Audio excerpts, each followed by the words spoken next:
चुनाव आयुक्तों का काम है देश में पारदर्शी तरीके से चुनाव कराना। और जिस तरह से बिहार में 10-10 हजार की रिश्वत दी गई, जिस तरह से चुनाव के दौरान उनके खातों में लाखों महिलाओं के खाते में 10-10 हजार ट्रांसफर किए जाते रहे, उस पर सवाल है कि क्या चुनाव आयोग को यह रोकना नहीं चाहिए। चुनाव आयोग ने कह दिया ऑनगोइंग ये स्कीम है, लेकिन चुनाव के दौरान भी पैसे ट्रांसफर होते रहे। जिस दिन प्रेस कॉन्फ्रेंस चुनाव आयुक्तों ने की 6 अक्टूबर को, उस दिन जिस दिन तारीखों का ऐलान हुआ 4 बजे, उस दिन भी सुबह उससे 4 घंटे पहले तक 21 लाख महिलाओं के खाते में 10-10 हजार ट्रांसफर हुए। ये कौन सी मैच फिक्सिंग थी? 4 घंटे बाद प्रेस कॉन्फ्रेंस होती है कि आज से आचार संहिता लागू, और 4 घंटे पहले तक 10-10 हजार अकाउंट में ट्रांसफर हो रहे हैं, और उसके बाद तक ट्रांसफर होते रहे चुनाव तक।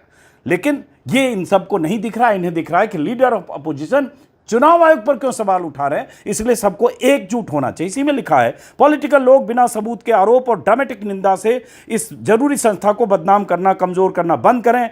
और इस तरह से बहुत सारी बातें लिखी है। नीचे लिखा है, इलेक्शन कमीशन से अपील करते हैं कि ट्रांसपेरेंसी और सख्ती का रास्ता जारी रखें, पूरा डेटा पब्लिश करें, जरूरत पड़े तो लीगल चैनल से अपना बचाव करें और विक्टिमहुड की पॉलिटिक्स को रिजेक्ट करें।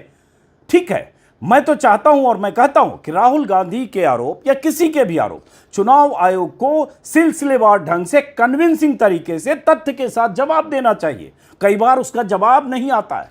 और अगर चुनाव आयोग की मंशा बहुत पारदर्शी होती, संदिग्ध न होती, तो एसआईआर में 8 या 9 तारीखों पर सुनवाई के बाद आखिरकार आधार को इंक्लूड करने का आदेश जस्टिस सूर्यकांत और जस्टिस बागची की बेंच को नहीं देना पड़ता। आपने ऐसे दस्तावेज मांगे जिन दस्तावेजों के आधार पर बिहार के लाखों लोग वोटर लिस्ट से बाहर हो सकते थे। लेकिन सुप्रीम कोर्ट में जब मामला गया, सुप्रीम कोर्ट की दखलंदाजी के बाद, फटकार के बाद वहां करेक्शन हुआ। लेकिन इसी में है कि हम पॉलिटिकल लीडर से अपील करते हैं कि कॉन्स्टिट्यूशनल प्रोसेस का सम्मान करें, बिना सबूत के आरोप लगाने के बजाय पॉलिसी का मुकाबला करें। और इस तरह से ये चिट्ठी है।